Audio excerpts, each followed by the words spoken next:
Everything that we've done in Ultimate Spider-Man the game is based around the notion that we want to bring this comic book experience to life.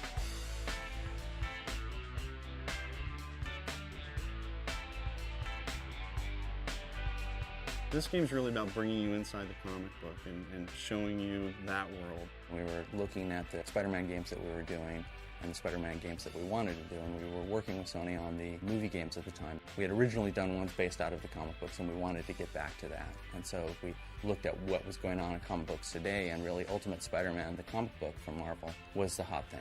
So one of the first things that we wanted to do was to go after some of the talent that was involved in the creation of the comic book for Marvel. So we went after Brian Michael Bendis. We wanted to bring him in very early on and have him help to craft our story. We basically had the attitude at the start of this game that we were going to grab everything we could at Marvel and throw it into this game. Everything that Spider-Man has run into, we wanted to try and use. Stuff that previous Spider-Man games couldn't. It's just a massive project. There's something you don't see every day. Picking the creative team, it's a long process.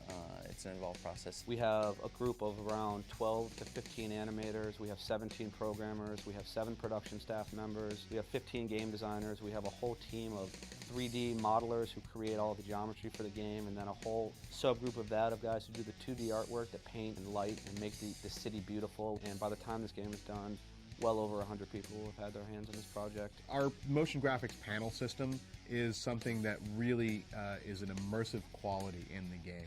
From cutscenes right into gameplay, you're really experiencing this living, interactive comic book experience.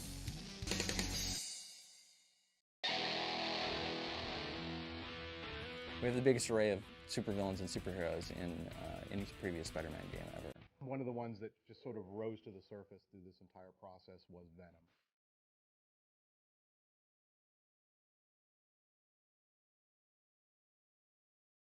We go deeper into what causes Venom's origin. Where the comic book covers Spider-Man's genesis, this really goes deeper into the background of how Spider-Man and Venom, as Peter Parker and Eddie Brock, and their mutual fathers as scientists, are intimately intertwined, and how their origins are very much similar, and they're kind of one of the same being.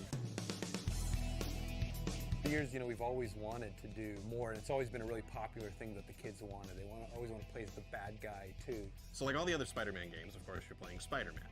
And that means that we get to have Spidey on screen, you get to bounce off walls, you get to punch the bad guys, you get to swing on your webs, you get to do all these cool things.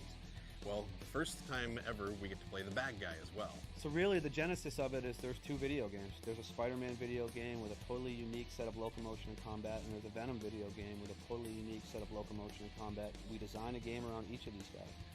Really, the flip side of being able to play as Venom adds such a different element to the game, and really makes it's so interesting to play both sides of the story. I think it's a cool story element and a really cool player control element as well. The ability to pick up a car and throw it down the street, to knock off other big villains, to actually pick up a pedestrian and suck all the life out of them is fun. So Venom's the man, or the beast.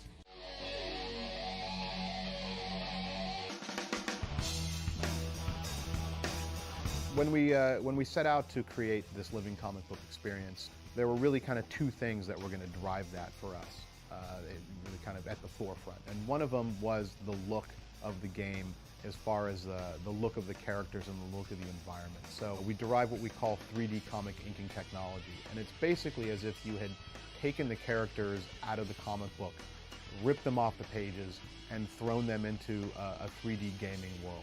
In looking at comics to see what we wanted to try to bring to the game, we examined them, and so we went through, and some of the obvious things that came out were panels and storytelling, and comic books use sequential imagery of panels to sort of tell a story. And what we wanted to do was use that in our animation, in our cut scenes, and giving information over to the player. We could bring these panels in and move them into the frame of play. In this day and age where we can do these multi-pass effects on characters, it's a very cool effect, and as we've shown it around to people at Marvel or elsewhere, it's hugely impactful. I mean, they really get a sense that it's a unique look. 3D comic inking technology is something we created here in-house. And when you see the game and you see kind of the different shadows on each individual character, you'll notice that there are different gradations of shadows as you rotate the character around.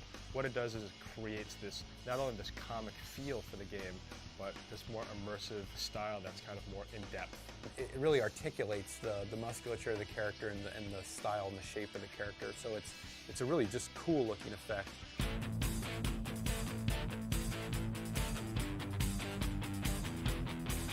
I'm definitely more like Peter Parker. I'm more like Peter Parker. I think I'm more like a Peter Parker just because at the end of the day, I like to think of myself as the person who comes in and swings through difficult situations and saves the day. Oh, this hurts already. I like the dark side of things. I'm a good guy on the up front, but I certainly like getting in trouble. Depends on what time of day you talk to me. I think that depends upon whether or not I've had my coffee in the morning.